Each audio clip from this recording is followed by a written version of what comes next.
The concept of God's intervention in human affairs is a profound one, touching the hearts of millions around the world.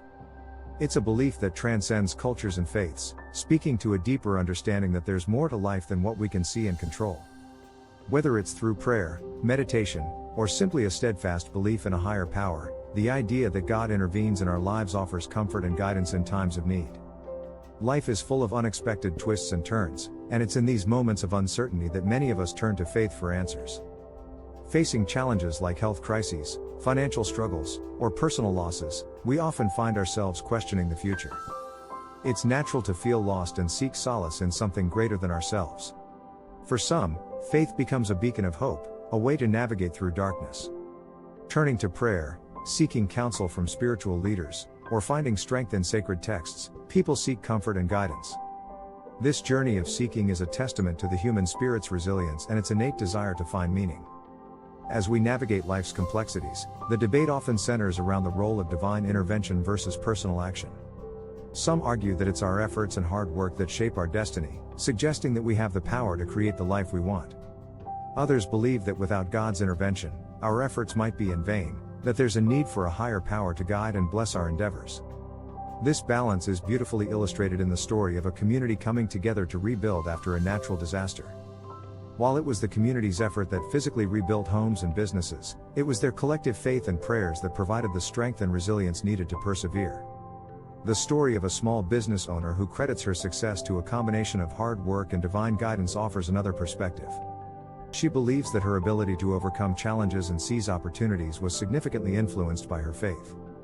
This blend of personal initiative and spiritual belief underscores the complex interplay between human effort and divine intervention. Reflecting on personal stories and broader societal trends, it becomes clear that real change often requires a combination of both. By embracing this balance, we can navigate life's uncertainties with a sense of purpose and hope.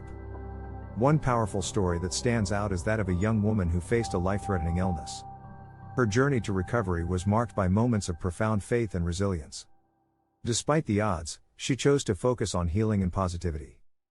Her recovery was swift and remarkable, a testament to the strength of the human spirit and the power of faith.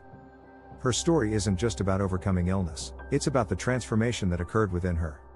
The journey back to health taught her valuable lessons about life, resilience, and the importance of community. For her, divine intervention wasn't just a passive wish, it was an active, daily engagement with her faith. This story, among many others, highlights the complex and deeply personal nature of faith and intervention. Whether it's through direct experience or the stories of others, the theme of divine intervention weaves through human history, offering a source of comfort and inspiration. The insights from our exploration show that while divine intervention can offer guidance and solace, it's the synergy between faith and personal action that truly empowers change. This balance isn't just a philosophical concept, it's a lived experience for many. As we close this discussion, I invite you to reflect on your thoughts about divine intervention. Have you ever experienced a moment where you felt a higher power at work in your life? Share your stories and thoughts in the comments below. If you're interested in exploring more topics like this, consider suggesting video ideas or topics you'd love to see covered. Your input is invaluable, and I'm looking forward to reading your comments and engaging with you. Thanks for watching, and I'll catch you in the next video. God bless.